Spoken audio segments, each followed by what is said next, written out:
fighting up here don't really mean shit to me unless you're gonna fight me here now. I don't think that Jake would have enough time, seeing as he's already undersized. He's not a real heavyweight, and this is Anthony fucking Joshua we're talking about. Take a punch, really.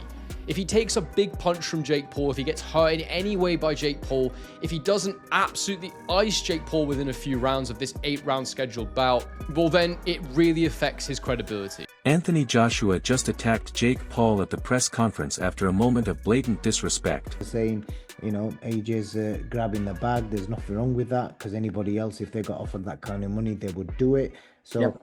And some people are suggesting it might damage his legacy. Where do you sit with the decision of him taking that fight? And it's a professional 8-round fight as well. Yes, it's a highly dangerous fight for Jake Paul. I don't know what he's doing, unless they have done some sort of caveat or some sort of agreement that he says he's going to go easy on him, or he's not going to go flat out. But, you know, I've been tossing this up and down in my mind and trying to figure how in under God, when he had agreed to fight someone like Tank Davis, who is, you know, several divisions below him, that's more like what Jake Paul does. And then he goes from there to fighting Anthony Joshua. I mean, just look at what happened to Francis Ngannou, who's a big, athletic, tough guy and had gone 12 rounds with Tyson Fury and given him a real ding-dong. And then he gets absolutely obliterated in a round and a half against Joshua. That shows you, despite the fact that he's been knocked out since by Daniel Dubois, who could knock out anybody, by the way, in any weight division or in any era of the heavyweight division. He's such a powerful guy. He could knock anybody out if he hits them properly. But you know, it just seems utter madness. And the entire boxing world is in absolute shock as footage of the chaotic altercation explodes across social media, showing the raw tension, ego, and volatility that has been building between these two ever since this unlikely matchup entered the public conversation, with Joshua, usually calm, composed, and respectful, finally reaching a breaking point after Jake Paul pushed things one step too.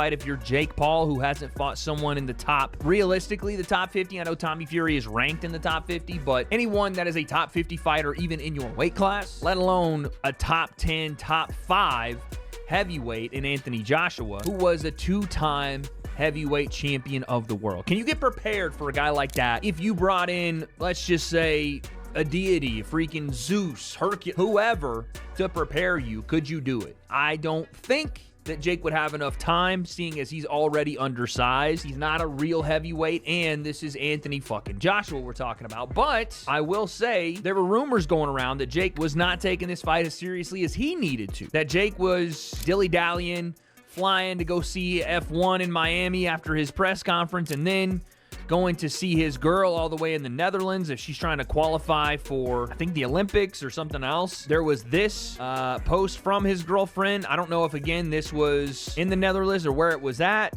or maybe this is an old picture, but Jake flying around the world when he has a fight in about 4 weeks is probably not the greatest look, and it doesn't seem to make it look like he's taking it as serious as he needs to. Locked away in the gyms of Puerto Rico. Now, again, that could have been a different picture. That could have been something else, but that's pretty shocking to see. With that being said, I want to push back on that because I do think Jake is taking this as seriously as he absolutely needs to, because this is not only the toughest fight of his career, it's the most dangerous to the longevity of his career, to his health and well-being. And so to do something like that, you need to bring in the best help possible to get ready. We already heard that Jake Paul was preparing for Anthony Joshua by sparring the guy that Anthony Joshua was about to fight in Cassius Chaney. This gentleman right here, who was 24-3 from B-More, aka the DMV, and apparently is a top 100 heavyweight, even though it doesn't say he's actually a top 100.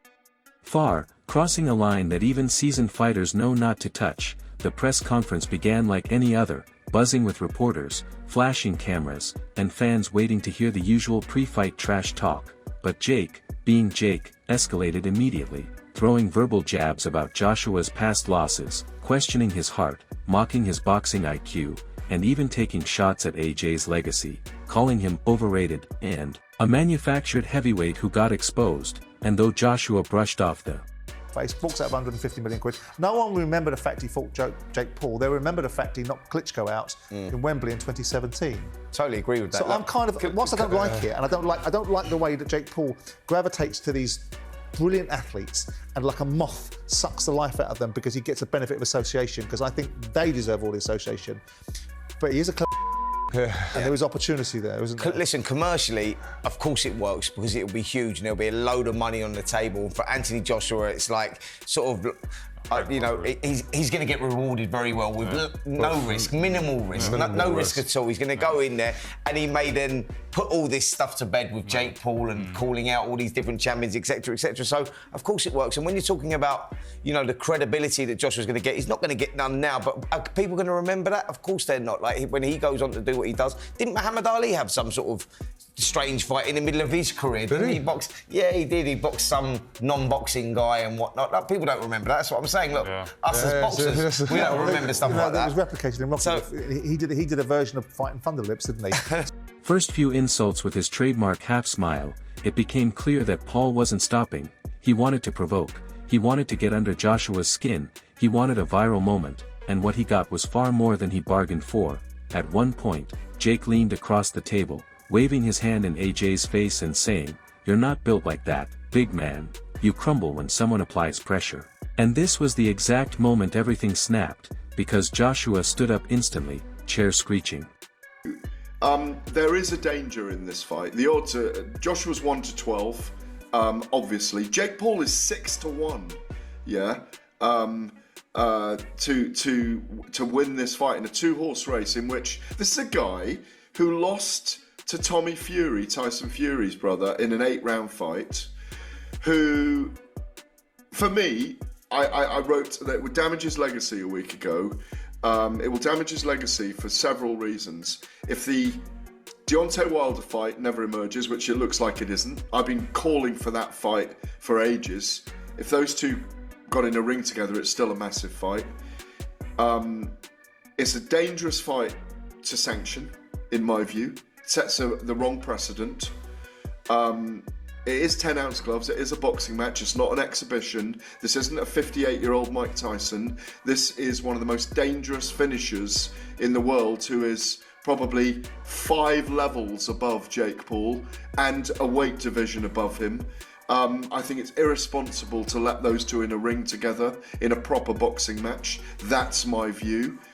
It doesn't damage his bank balance, but if he earns $70 million for this, are we... Across the floor as security moved forward, but not fast enough, AJ lunged, shoving Jake back so hard he slammed into the backdrop, reporters scrambling out of the way, microphones toppling, camera crews trying to keep their shots steady as the room erupted in screams, with both fighters' teams rushing in to separate them before punches could fly.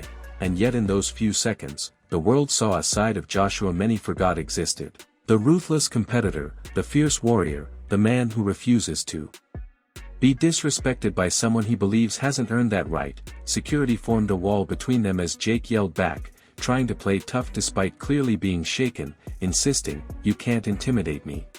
That he could compete at the highest level, and I don't think he'd beat the top 5, top 6 guys. But that in that weight class is where he'd be at, like say 180, 188 or 189, somewhere around there is where he'd probably compete.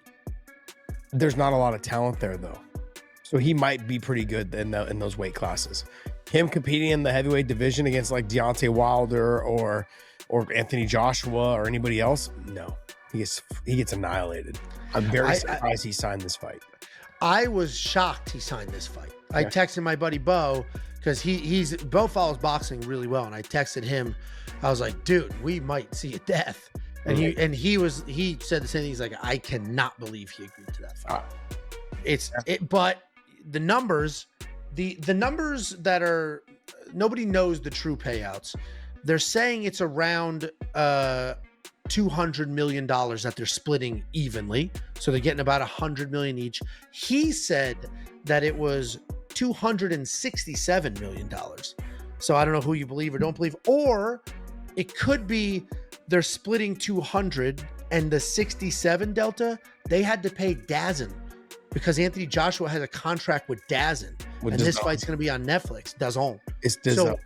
So they, which makes, how the hell? Please stop saying DAZN, okay? DAZN. That's like Saint Benoit, okay? Where's the O in DAZN? It's DAZN. Well, there's no O or no E at the end. It's DAZN. But so they had to buy. They basically had to buy Anthony Joshua his permission. You're emotional.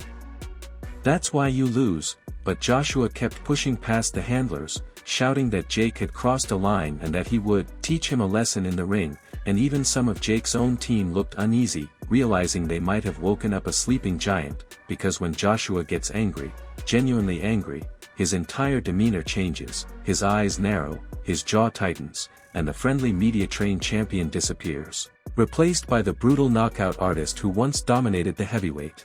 Risk for Joshua is because even if Joshua wins this fight, it has to be perfect. There cannot be a moment of hesitation from Anthony Joshua. He can't look mentally shot.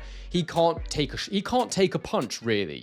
If he takes a big punch from Jake Paul, if he gets hurt in any way by Jake Paul, if he doesn't absolutely ice Jake Paul within a few rounds of this 8-round scheduled bout, well then it really affects his credibility. All the things that have ever been said about him, he's a hype job, he's been coddled. He didn't really want to fight Deontay Wilder when they were both in their prime. He's just a big bodybuilder, as Tyson Fury loves to put it. Anyone who's ever doubted him will have absolute ability to do so.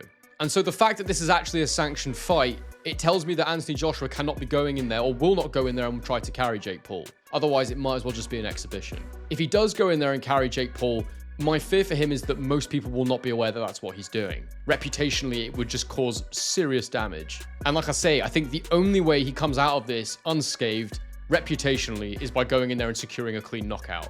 Anthony Joshua can't do anything to boost how people view him as a boxer in this fight. All it can do is damage him unless he's punch perfect. He's fighting someone who realistically has nothing to lose and absolutely everything to gain. And that in itself can be dangerous, it can be risky.